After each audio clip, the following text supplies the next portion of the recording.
आज मेरी शादी हो रही थी और मैं शादी के लिए बिल्कुल भी राज़ी नहीं थी। मैंने अपने माँ बाप को साफ मना कर दिया था कि मैं शादी नहीं करना चाहती। मेरी शादी न करने के पीछे एक बहुत बड़ा राज छुपा हुआ था। मैं नहीं चाहती थी मेरा ये राज सबके सामने खुल कर आए। मैंने अपनी माँ के सामने रो रो कर विनती की कि प्लीज़ मेरी शादी मत करो, लेकिन उन्होंने मेरी एक ना सुनी। कहने लगी, तुम हमारी इकलौती औलाद हो, शादी करके हम अपने फ़र्ज से आज़ाद होना चाहते हैं। हमारे बाद तुम्हारा क्या होगा, ये सोच कर ही हमें डर लगता है। शादी एक ऐसा मजबूत बंधन है कि तुम अपने पति के साथ खुशहाल ज़िंदगी गुजारोगी और हम भी सुकून से मर सकेंगे। मेरी ज़िद को देखते हुए मेरी माँ ने मेरे सामने हाथ भी जोड़ दिए। मैं अपनी माँ को यूँ रोते हुए नहीं देख सकती थी। मजबूरी में सही, लेकिन मैं इस रिश्ते के लिए हाँ कर चुकी थी। मैं दुल्हन बनी। आज अपने पति के घर आई थी। मेरी नंद ने मुझे कमरे में बिठाया और मैं बहुत ज़्यादा डरी हुई थी। मुझ पर इसका डर था कि मेरे दिल की धड़कनें तेज़ी से चल रही थीं। मेरा पूरा शरीर कांप रहा था। मेरे हाथ ठंडे हो रहे थे। जैसे जैसे समय गुजर रहा था मेरा डर बढ़ता ही जा रहा था कि कुछ ही देर में मेरा पति अंदर कमरे में आ जाएगा, और ये सोचकर ही मेरी जान निकल रही थी कि फिर उसके बाद क्या होगा। मैं अभी इन्हीं सोचों में ताना बाना बुन रही थी कि कमरे का दरवाज़ा खुला। सामने मेरा पति आनंद खड़ा था। उसे देखकर तो जैसे मुझे लगा मेरा अगला सांस ही नहीं आएगा, क्योंकि दिल में कुछ होने लगा था। उसने एक नज़र मुझे देखा। पता नहीं क्यों उसके माथे पर बल पड़े हुए थे। वो अभी तक कमरे के दरवाजे पर ही खड़ा हुआ था। कमरे का दरवाज़ा उसने ज़ोर से बंद किया और फिर से बाहर चला गया। मेरा दिल तो जैसे दरवाज़ा बंद होने पर यूँ हुआ जैसे सीने में थम जाएगा। अभी कुछ ही देर हुई थी कि मेरे कमरे का दरवाज़ा दोबारा खुला तो मेरी जेठानी बदहवासी के आलम में अंदर दाखिल हुई। उनके हाथ में एक सफ़ेद रंग की चादर थी। कहने लगी, एक तो शादी के हंगामों में मैं भूल ही गई थी कि आनंद ने 10 मिनट के अंदर अंदर मुझे मेहमानों के सामने ही बेइज्जत करके रख दिया। चलो उठो, ज़रा बेड की चादर बदल दूँ। मैं बेड से उतरी। उन्होंने चादर उतार कर सोफे पर रखी और बेड पर सफ़ेद रंग की चादर बिछा दी। ये देखकर तो जैसे मेरे दिल किसी ने मुट्ठी में दबोच लिया हो। कहने लगी, शादी के हंगामे में इंसान की मत्ते ही मारी जाती है। 2 मिनट के अंदर अंदर उन्होंने बेड पर सफ़ेद रंग की चादर बिछा दी। कहने लगी, आनंद इस मामले में बड़ा ही बहमी है। बेड की चादर देखकर उसने तो पूरा घर सर पर उठा लिया था। फौरन गुस्से से दंदनाता मेरे पास आया। कहने लगा, भाभी मैंने आपको पहले ही कहा था कि मेरे बेड पर शादी की पहली रात सफ़ेद चादर बिछा देना, और मैं कम में देखकर आ रहा हूँ कि बेड पर सफ़ेद रंग की चादर नहीं है। अब मुझे कैसे पता चलेगा कि लड़की कुंवारी है या फिर चरित्रहीन है। अपनी जेठानी के मुंह से ये बात सुनकर मेरे पूरे शरीर से पसीना छूट गया। मेरी जेठानी कमरे से जा चुकी थी, लेकिन मेरा दिल तो जैसे धड़कना भूल गया था। मैं बार बार अपनी उंगलियों को चटका रही थी। समझ नहीं पा रही थी कि क्या करूं और क्या न करूं। कुछ देर बाद दरवाज़ा खुला और आनंद कमरे में दाखिल हुआ। मैं संभल कर बैठ गई। इस बार उसके चेहरे के तने हुए भाव थोड़े नॉर्मल थे। वो मेरे पास आया। जैसे ही मेरे पास बैठा मैं डर के मारे कांपने लगी। उसने मेरा चेहरा ठोड़ी से पकड़कर ऊपर किया। मेरी नज़रें खुद ब खुद झुक गईं। कुछ देर तक वो मेरे चेहरे को बड़ी मोहब्बत से देखता रहा। फिर कहने लगा, तुम तो बहुत खूबसूरत हो। जितनी तुम्हारी खूबसूरती की बातें मैंने अपनी भाभी से सुनी थी, वो सभी तुम्हारे सामने कम है। भाभी ने तुम्हारी तारीफ बहुत की, लेकिन तुम्हें देखकर लग रहा है जितनी भी तारीफ़ की है वो कम थी। तुम तो उन तारीफ़ों से कई गुना ज़्यादा खूबसूरत हो। ये कहकर जैसे उसने अपनी जेब से मखमली डिबिया निकाली, जिसमें शायद मुँह दिखाई का तोहफा था।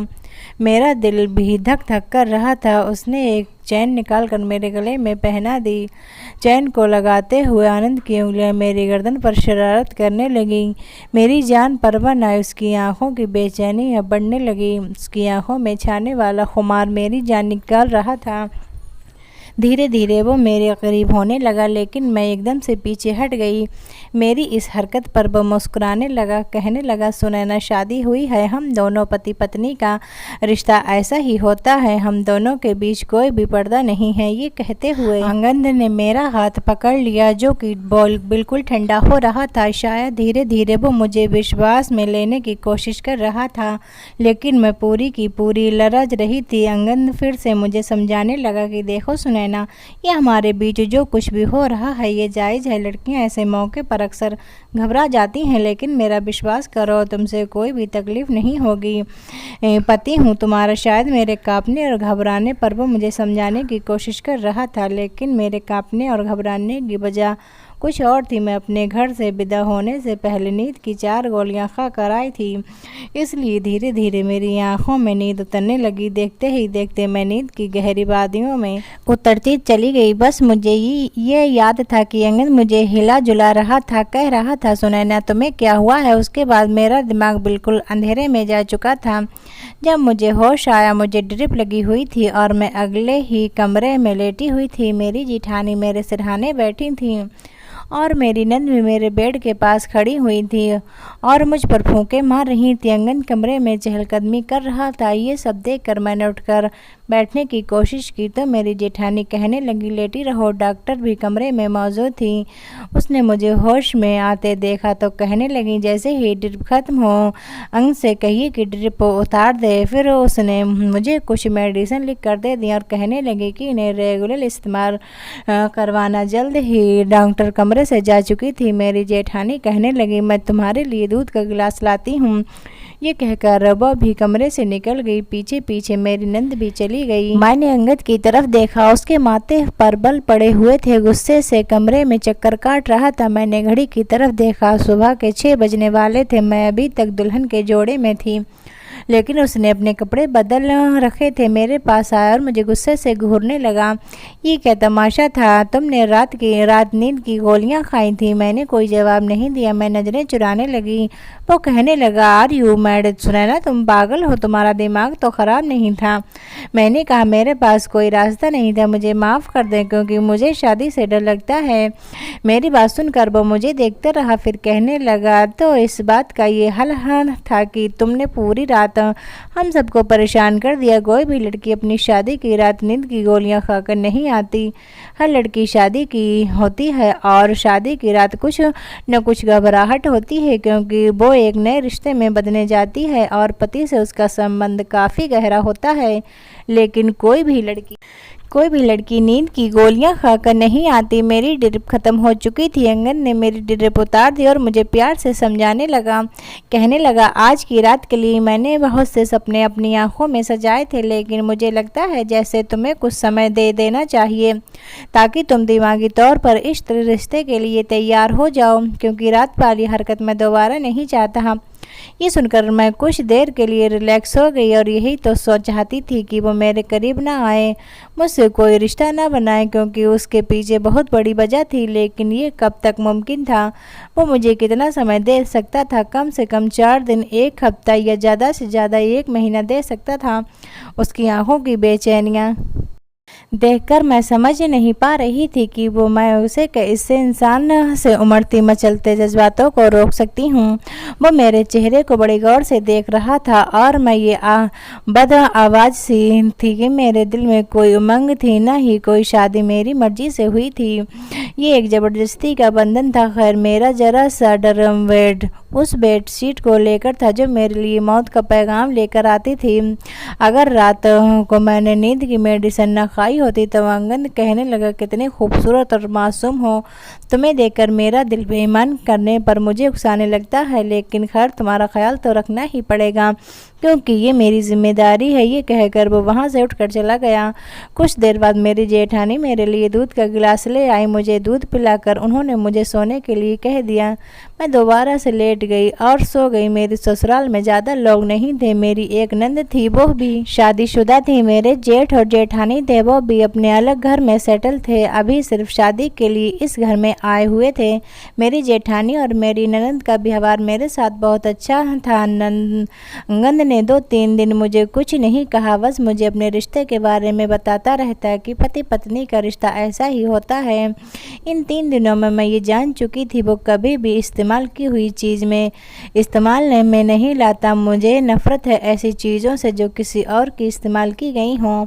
एक बार खाने के बीच मेरे जेठ ने अंगद के गिलास से पानी पी लिया और वही गिलास मेरे जेठ ने अंगद के सामने दोबारा रख दिया, लेकिन मैंने देखा अंगद ने दूसरा गिलास उठाया और उसमें पानी पिया।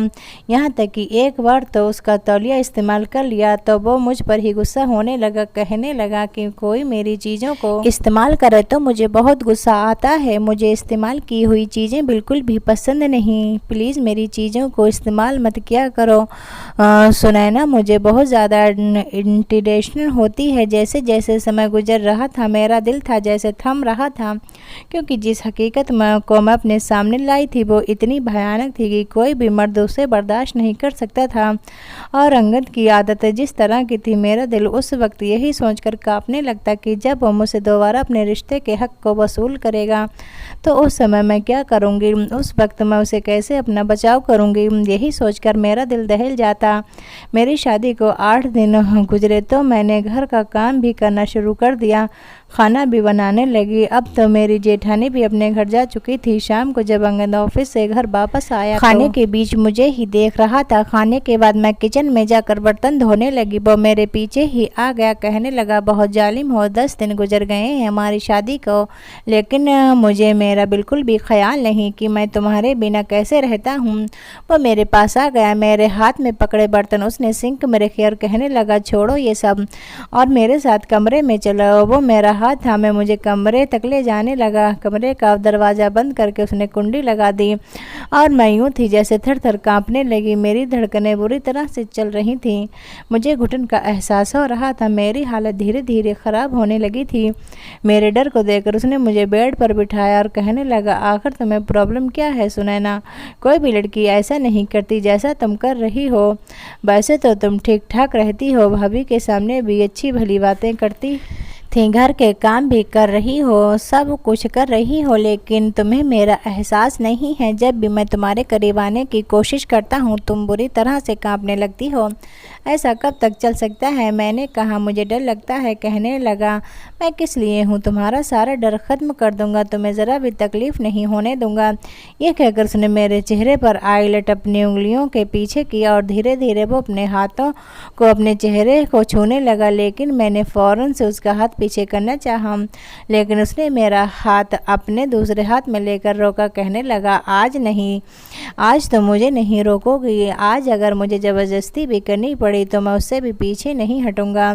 बहुत तड़पा लिया तुमने मुझे, तुम्हारे डर को मैं अपनी मोहब्बत से दूर कर दूंगा। ये कहकर उसने मेरे बाल खोल दिए और मेरी हालत ये थी कि मैं अपने आंसू बड़े मुश्किल से रोके हुए थी। इससे पहले कि वो मेरे और करीब आता, मैंने अपना हाथ उसके सीने पर रखकर उसे रोकना चाहा।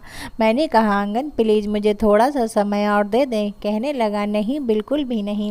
उसकी शरारतें धीरे धीरे बढ़ती चली जा रही थी। उसकी गर्म गर्म सांसें मेरी गर्दन पर पड़ने लगीं और मैंने एकदम उसे खुद से पीछे किया। मैंने कहा, अंगद मुझे घुटन हो रही है, ऐसा लगता है मुझे कुछ हो जाएगा। मेरी बात सुनकर कहने लगा, अच्छा क्या हो जाएगा?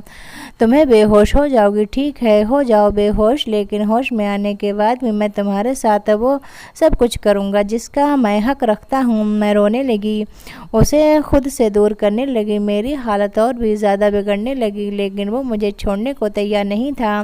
अब तो वो मेरे बेहद करीब आ चुका था, मुझे अपनी बाहों में समेट चुका था। मैं अब कुछ भी नहीं कर सकती थी। मैंने खुद को उसके हवाले कर दिया, लेकिन एकदम ही जैसे उसे कुछ याद आया वो फौरन से मुझसे पीछे हटा। कहने लगा, वो सफ़ेद चादर तो बिछाना ही भूल गया। ये सफ़ेद चादर मेरे लिए मौत का संदेश था। इससे पहले वो मेरे पास से जाता, मैंने उसका हाथ पकड़ लिया। मैंने कहा, प्लीज़ मुझे छोड़कर मत जाओ, मुझे डर लगता है। मेरी बात पर वो हैरत से मुझे देखने लगा। कहने लगा, क्या चीज़ हो तुम भी? मेरे पास आने से भी डर लगता है और मेरे दूर जाने से भी डर लगता है। अभी 1 मिनट रुको, मैं अभी आता हूँ। वो एक बार सफ़ेद चादर ले आऊँगी कहकर उसने मेरा हाथ अपने बाजू से जुदा किया और खड़ा हो गया। अलमारी में सफ़ेद चादर ढूंढने लगा। लेकिन वो चादर तो मैं पहले ही छुपा चुकी थी। काफ़ी देर तक वो उस सफ़ेद चादर को ढूंढता रहा, लेकिन जब नहीं मिली तो उसने ठंडी आह भरी और अलमारी बंद कर दी। वापस आकर लेट गया, कहने लगा, सफ़ेद चादर ने आज तुम्हारी जान बचा दी है। पता नहीं भाभी ने वो चादर कहाँ रख दी है। ये सुनकर मैं चुप हो गई। फिर कहने लगा, सुनैना तो मेरी आदत को इतने दिनों में अच्छी तरह समझ गई होगी। मुझे ये कहना अच्छा तो नहीं लग रहा, लेकिन फिर भी जैसा कि आजकल का माहौल है, सावधानी ज़रूरी होती है। मैं नहीं चाहता मुझे ऐसी लड़की मिले जो पहले से ही अपनी इज्जत गवा कर आई हो। ये कहकर उसने अपनी साइड का लैंप ऑफ कर दिया और सोने के लिए लेट गया। लेकिन मेरी नींद तो जैसे मेरी आंखों से गायब हो चुकी थी। मैंने बहुत कोशिश की कि मैं सो जाऊं, लेकिन मुझे नींद नहीं आई। अगले दिन अंगद मुझे कहने लगा कि उसका एक दोस्त है जो बाहर विदेश गया था, अभी वापस आया है और उससे पता चला कि मेरी शादी हो गई है, इसलिए कहने लगा कि अपनी शादी की पार्टी दो। ये कहकर अंगद मुस्कुराने लगा, कहने लगा, मैंने उसे चाय पर बुलाया है, तुम चाय का अच्छा खासा इंतजाम कर लेना। मैंने कहा, जी ठीक है। मैंने चाय का अच्छा खासा इंतजाम किया था।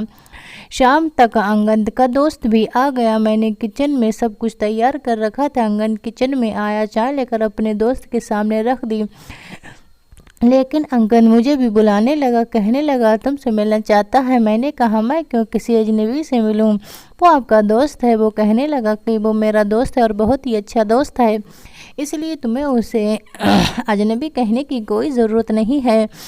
बहुत ही अच्छा शरीफ लड़का है। उसने मेरा हाथ पकड़ा और मुझे ड्राइंग रूम में ले जाने लगा, लेकिन ड्राइंग रूम में जाने से पहले ही उसका दोस्त पर मेरी नज़र पड़ गई थी और मेरे होश उड़ गए थे। ऐसा लगा कि जैसे ज़मीन आसमान मेरी आंखों के सामने घूम गए हों।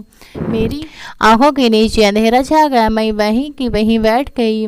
अंगद कहने लगा, सुनैना क्या हुआ तुम्हें? चलो मेरे दोस्त से मुलाकात कर लो, वो तुम्हें देखना चाहता है। मैंने कहा, अंगद पता नहीं क्यों मेरा सर चकरा रहा है। मैं कुछ देर अपने कमरे में आराम करना चाहती हूँ। मेरी हालत को देखते हुए अंगद ने मुझे कुछ भी नहीं कहा और ख़ुद ही अपने दोस्त के पास चला गया और मैं कमरे में चली आई। मेरे बेड डर की असली वजह तो वही इंसान था जो अभी अभी अंगद का दोस्त बना ड्राइंग रूम में बैठा था। मैं फूट फूट कर रोने लगी। यही कड़वी हकीकत थी जिसे मैं भूल जाना चाहती थी, लेकिन किस्मत को कुछ और ही मंजूर था। रौनक ने मेरी पहली मुलाकात एक स्टोर पर हुई थी। हम दोनों ही न्यूयॉर्क का कार्ड लेना चाहते थे और इत्तेफाक ऐसा था कि वो कार्ड बस एक ही था जिस पर हमारी बहस हुई थी। न्यूयॉर्क का वो कार्ड ऐसा था कि हम दोनों को वही कार्ड पसंद आया था, सेम वैसा ही दूसरा कार्ड शॉप पर नहीं था। हम दोनों उस कार्ड को लेकर बहस करने लगे, लेकिन थोड़ी देर बाद रौनक ने वो कार्ड मुझे दे दिया, लेकिन उस कार्ड पर उसने अपना नाम और नंबर भी लिख दिया। जब मैंने घर आकर देखा तो उसका नाम और फ़ोन नंबर लिखा था। काफ़ी खूबसूरत नौजवान था, लेकिन खैर मुझे उसकी इस हरकत पर गुस्सा आया क्योंकि अब वो कार्ड मेरे किसी भी काम का नहीं था। अगर मैं अपनी फ्रेंड को वो कार्ड देती तो उस कार्ड पर उस लड़के का नाम और फ़ोन नंबर लिखा हुआ था, तो मैं वो कार्ड अपनी फ्रेंड को नहीं दे सकती थी। मैंने गुस्से में उस नंबर को डायल किया और उसे डांटने लगी कि तुमने अपना नंबर इस कार्ड पर क्यों लिखा, अब वो मेरे किसी भी काम का नहीं है। खैर नहीं, यहीं से हमारी बातों का सिलसिला शुरू हुआ और बढ़ते बढ़ते बहुत आगे तक चला गया। मुझे रौनक से मोहब्बत हो गई और वो भी मुझसे मोहब्बत करने लगा। पहले तो हमारे बीच सिर्फ बातें होती थीं, लेकिन धीरे धीरे वो मेरी तारीफ़ें करने लगा कि पहली नज़र में ही तुम मुझे बहुत अच्छी लगी थी और जानबूझकर मैंने तुमसे वह शुरू की थी। मुझे उस कार्ड से कोई दिलचस्पी नहीं थी। मैं चाहता था तो दूसरा कार्ड भी ले सकता था। मुझे दिलचस्पी तो तुमसे थी, इसलिए मैंने अपना नंबर लिख कर दे दिया। पहले तो मेरा इरादा उससे सिर्फ दोस्ती करने का था, जैसा कि मेरी दोस्तों ने भी रख रखी थी, लेकिन मैं नहीं जानती ये दोस्ती मोहब्बत में बदल जाएगी और वो मुझे बहुत प्यारा हो जाएगा। 6 महीने में ही हमारा ये हाल था कि हम एक दूसरे के बगैर रह नहीं सकते थे। हमारे बीच अब किसी भी बात का कोई पर्दा नहीं रहा था। हम एक दूसरे से हर तरह की बातें शेयर करने लगे थे, वो बातें भी जो हमें नहीं करनी चाहिए। शैतान जब इंसान पर हावी होने लगता है तो उसकी अक्ल खत्म हो जाती है। हमारे साथ भी ऐसा ही हुआ था। धीरे धीरे मैं बहकने लगी थी, अपनी राह से भटकने लगी थी। शायद ये उम्र ही कुछ ऐसी जज्बाती उम्र होती है। उस समय मैं इंटर क्लास में थी और मेरी उम्र उस समय 17 साल थी। ये ऐसी नाजुक उम्र होती है कि लड़कियां बहुत जल्दी अपनी राह से भटक जाती हैं। एक बार मुझे रौनक ने मिलने के लिए बाहर बुलाया। मेरा अपना खुद ये हाल था कि अब बातों से मन नहीं भरता था। मैंने सोचा कि एक मुलाकात कर लेनी चाहिए और मैं उससे मिलने के लिए चली गई। एक दूसरे को देखकर हमारे जज्बात उभरने लगे थे, बेकाबू होने लगे थे। मुलाकातों का सिलसिला जारी हो गया था और एक बार सब कुछ हो गया जो नहीं होना चाहिए था। मैं तो उस दिन कॉलेज के लिए निकली थी, लेकिन असल मकसद तो रौनक से मुलाकात करना था। पहले मुलाकात में हम एक कैफ़े में मिलते थे। एक दूसरे को देखकर हमारा मन नहीं भरता था। हम एक दूसरे के और भी करीब होना चाहते थे। मैं इस बार रौनक से यही कहना चाहती थी कि वो अपना रिश्ता मेरे लिए भेज दे। हालांकि चाहत तो उसकी भी यही थी। वो मुझे अपने दोस्त के फ्लैट पर ले गया। हालांकि अकेले फ्लैट में मुझे थोड़ी घबराहट हो रही थी, लेकिन धीरे धीरे मेरी घबराहट कम होने लगी। रौनक मुझे बताने लगा कि मैं अपने बड़े भाई के साथ इटली जा रहा हूँ। 3 साल बाद वापस लौटूंगा और फिर तुम्हारा रिश्ता मांग लूँगा। 3 साल में मैं अच्छा खासा सेटल हो जाऊँगा तो तुम्हारे घर वाले रिश्ते पर ऐतराज़ नहीं करेंगे। रौनक की बातें सुनकर मेरी आंखों से आंसू बहने लगे। मैंने कहा, रौनक, मैं 3 साल कैसे गुजारूंगी तुम्हारे बगैर? मैं तो मर जाऊंगी। आंखें तो उसकी भी नम थी। पता ही नहीं चला कि मैं कब रोते रोते उसके करीब आ गई। मैंने उसके कंधे पर सर रख दिया और रोने लगी। हम दोनों का यही हाल था। मिलन का पहला मिलन था। रौनक की ज़िंदगी में मुझसे पहले कोई लड़की इतने करीब नहीं हुई थी और न ही मेरी ज़िंदगी में कोई लड़का आया था। वो मुझे तसल्ली देने लगा, कहने लगा, तुम परेशान मत हो, अभी मेरे पास कोई नौकरी नहीं है और तुम्हारे माँ बाप भी बिना नौकरी के साथ मेरा रिश्ता नहीं देंगे। मैं उसका साथ लेकर रो रही थी। पता नहीं कब रौनक पर खुमारी सी चढ़ने लगी। वो मुझे धीरे धीरे अपनी बाहों में भरता चला गया, कहने लगा, मैं भी तुम्हारे बगैर कैसे आगा? मुझे ये एक यादगार मुलाकात दे दो ताकि मैं वहाँ जब भी उदास हूँ तो तुम्हें याद कर लिया करूँ।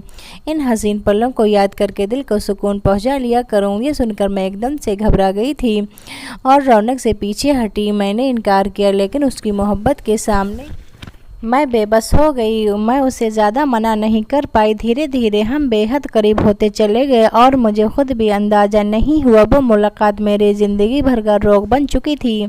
जब जज्बातों का तूफान ठंडा हुआ तो मैं अपना सब कुछ खो बैठी थी, बस रोए जा रही थी। वो शर्ट पहनते हुए कहने लगा, मैं तुमसे कभी भी बेवफाई नहीं करूँगा। मैंने कहा, रौनक, मुझे डर लग रहा है, अगर देर हो गई तो मैं क्या करूँगी? कहने लगा, तुम्हें कुछ नहीं होगा, अभी ही तुम सिर्फ इंटर में हो, जब तक तुम्हारी पढ़ाई पूरी होगी मैं वापस आ जाऊंगा, बल्कि उससे पहले वापस आ जाऊंगा। तुम बस शादी मत करना और मेरा इंतज़ार करना। यह कहकर वो चला गया, लेकिन वो नहीं आया। पहले पहले तो वो मुझसे बातें कर लिया करता था, लेकिन धीरे धीरे फिर उसकी कॉल भी आनी बंद हो गई, उसका फ़ोन भी बंद जाने लगा। वो बहुत कांटेक्ट करने की कोशिश की, लेकिन उससे कोई भी बात नहीं हो पाई। 4 साल तक मैंने उसका इंतज़ार किया, लेकिन वो नहीं आया। मैं 21 साल की हो चुकी थी और मेरे रिश्ते आने लगे थे। मैं अपने माँ बाप को कोई बहाना बना देती और कभी कोई बहाना कर देती, लेकिन अंगद के रिश्ते में ऐसी कोई कमी नहीं थी कि मैं इनकार कर सकती। वो खूबसूरत था, हैंडसम लड़का था, उसमें कोई भी कमी नहीं थी। फिर मैं कैसे कर पाती? मेरे माँ बाप ने मेरी शादी कर दी और मैं उसकी पत्नी बनकर उसके घर आ गई। लेकिन जैसे ही शादी की पहली रात सफ़ेद चादर बिछाई गई, मैं अजीब घबराहट में घिर गई, क्योंकि वो जान पा जाता कि मैं पवित्र नहीं हूँ। अब तो रौनक मेरे सामने आकर खड़ा हो गया। वो क्यों आया है? जब 4 साल में नहीं आया तो अब मैं क्यों मेरी ज़िंदगी बर्बाद करने आया है? मैं तो पहले ही बड़ी मुश्किल से अपनी ज़िंदगी गुजार रही थी। मेरा पति मुझे बिना सफ़ेद चादर के अपनाने को तैयार नहीं था। मेरी पवित्रता का सबूत चाहिए जो मैं पहले खो चुकी थी। शाम से रात हो गई। अंकल कमरे में आया तो मुझे रोता देखकर पूछने लगा। मैंने कहा, मेरे सर में बहुत दर्द है। कहने लगा, चलो मैं तुम्हें डॉक्टर के पास लेकर चलता हूँ। मैंने मना कर दिया। मैंने कहा मैं टैबलेट खा लूँगी और कुछ ही देर में ठीक हो जाऊँगी। वो कहने लगा, रौनक मेरा बहुत गहरा दोस्त है, मैं चाहता था तुम भी हमारे साथ बैठकर बातें करती। फिर अंगद कहने लगा, जानती हो सुनैना, मेरे दोस्त रौनक के साथ बहुत बुरा हुआ। मैंने कहा, क्यों, क्या हुआ? कहने लगा, उसे एक लड़की से मोहब्बत हुई थी, लेकिन उस लड़की ने उसे धोखा दे दिया। वो तो उस लड़की की खातिर विदेश भी चला गया था ताकि खुद को सेटल कर सके और उस लड़की से शादी कर सके, लेकिन उस लड़की ने उसे धोखा दे दिया। वो जहाँ गया था वहीं उसका एक्सीडेंट हो गया, जिसमें उसकी एक टांग भी खराब हो गई। अब वो भी स्टिक के सहारे चलता है। इस एक्सीडेंट में उसका मोबाइल भी किसी ने उठा लिया और उसे वापस नहीं मिला, इसलिए उस लड़की से दोबारा बात नहीं कर पाया। जिसका कंपनी में उसे नौकरी मिली थी, उन्होंने ही उसका इलाज करवाया, लेकिन उसे 4 साल के लिए कैद कर लिया था कि जैसे ही वो ठीक होगा दोबारा से नौकरी ज्वाइन करेगा और 4 साल तक वापस हिंदुस्तान नहीं जा सकता। उस लड़की से वो चाहकर भी कोई बात नहीं कर पा रहा था, क्योंकि उसका फ़ोन नंबर उसी फ़ोन में था। एक्सीडेंट की वजह से वहीं मौके पर किसी ने उठा लिया। जब वापस आया तो उसे पता चला उस लड़की की शादी हो चुकी है। उस लड़की के साथ उसके साथ बेवफाई का इंतज़ार नहीं किया, बस यही बताने के लिए आया था। फिर कहने लगा कि मैं तुम्हें पता है मैं शादी की रात सफ़ेद चादर क्यों बिछाना चाहता था। मैंने पूछा क्यों? कहने लगा, शादी जिस उस लड़की से मोहब्बत में रौनक के साथ सारी हदें पार कर दी थी और फिर किसी दूसरे के साथ शादी करके खुशी खुशी अपनी ज़िंदगी गुजार रही है, अपने पति को धोखा दे रही है। ऐसी बहुत सी लड़कियों के बारे में मैंने सुन रखा है जो शादी से पहले अय्याशियाँ करती हैं और पति को खबर भी नहीं होती कि उनके साथ ज़िंदगी गुजारने वाली लड़की पवित्र है या अपनी इज्जत पहले ही गंवा चुकी है। अब मैं और ज़्यादा बर्दाश्त नहीं कर सकती थी। मैं अंगद के पास आ गई और रोने लगी। अंगद ने कहा, क्या हुआ, क्यों रो रही हो? मैंने उसके सामने अपने हाथ जोड़ दिए। मैंने कहा, अंगद मुझे माफ़ कर दो, मैंने बहुत बड़ा पाप किया है। मैं तुमसे अब और ज़्यादा झूठ बोलकर ज़िंदगी नहीं गुजार सकती। मैंने अंगद को सब कुछ सच सच बता दिया। वो हैरत से मुझे देख रहा था। मैंने कहा, मैं तुम्हारे लायक नहीं हूँ। मैंने रौनक से मोहब्बत की थी, लेकिन पता नहीं क्यों ये पाप कर बैठी थी। मैंने 3 साल तक उसका इंतज़ार किया। मुझे लगा उसने बेवफाई की है। मैं नहीं जानती थी कि उसके साथ ये हादसा हो गया है। शादी के बाद मुझे यही डर लगता था कि तुम जान जाओगे तो मुझे नहीं रखोगे और तलाक दे दोगे। इसलिए मैं नहीं चाहती थी कि तुम मेरे करीब आओ। मैं तुम्हें सच बताना चाहती थी, लेकिन तुम्हारी आदत को देखकर मैं डर जाती थी कि तुम इस्तेमाल की हुई चीज़ें दोबारा इस्तेमाल नहीं करते, फिर मुझे कैसे अपना सकते हो। लेकिन आज मैंने तुमसे सारी बातें कह दी हैं। चाहो तो मुझे माफ़ कर दो, चाहो तो मुझे सज़ा दे दो। मेरी बात सुनकर अंगद की आंखें गुस्से से लाल हुईं। कहने लगा, ये कैसी मोहब्बत थी तुम्हारी जिसमें तुमने अपनी इज्जत गंवा दी? फिर कहने लगा, मोहब्बत और इज्जत एक साथ औरत को सिर्फ उसका पति दे सकता है, गैर मर्द नहीं दे सकता। मुझे अपने दोस्त रौनक की ये बात बुरी लगी थी कि उसने मोहब्बत में एक लड़की की इज्जत मांग ली थी और हमेशा उसके इस बात को मैं बुरा भला भी कहता रहता, क्योंकि ये बात बिल्कुल भी ठीक नहीं है। तो मेरी मोहब्बत बन गई थी। शादी के साथ फेरे लेते ही तुम्हारी मोहब्बत खुद ब खुद हो गई थी।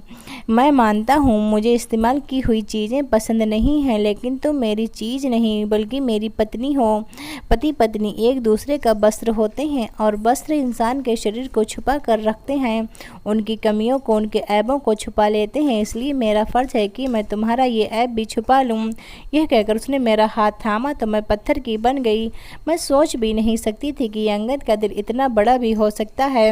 बस 1 मिनट लगा था। मेरे दिल में अंगद की मोहब्बत रौनक से भी कई गुना बढ़ चुकी थी। चाहे जाने के काबिल था, वो मुझे माफ़ कर चुका था। उसने रौनक से दोस्ती ख़त्म कर दी थी। उसके बाद रौनक कभी हमारे घर नहीं आया, ना ही अंगद ने कभी उसकी कोई चर्चा की थी। मेरी शादी को आज 5 साल हो चुके हैं। हमारा एक प्यारा सा बेटा भी है। अंगद ने कभी मुझे मेरे अतीत के हवाले से ताना नहीं दिया और मेरा तो ये हाल है कि मैं अंगद की दीवानी हो चुकी हूँ। उसकी ज़बान से निकला हर शब्द मेरे लिए हुक्म का स्थान रखता है। असल मोहब्बत तो वही है जो अपने पति से की जाती है, क्योंकि वो आपको मोहब्बत के साथ साथ इज्जत भी देता है। दूसरी मोहब्बतों की तरह मोहब्बत के बदले इज्जत नहीं मांगता। भगवान के लिए अपने पति से मोहब्बत करें, न कि गैर मर्द की 4 मोहब्बत भरी बातें सुनकर अपनी इज्जत को दांव पर लगाएं। दोस्तों, हमारी कहानी कैसी लगी ज़रूर बताना। कहानी को लेकर अपनी राय ज़रूर देना दोस्तों कि आपको हमारी कहानी कैसी लगी। अपनी पसंद आई हो तो प्लीज़ लाइक करना। रोज़ एक नई कहानी सुनने के लिए हमारे चैनल को सब्सक्राइब करना। दोस्तों, मिलते हैं एक अगली नई कहानी के साथ।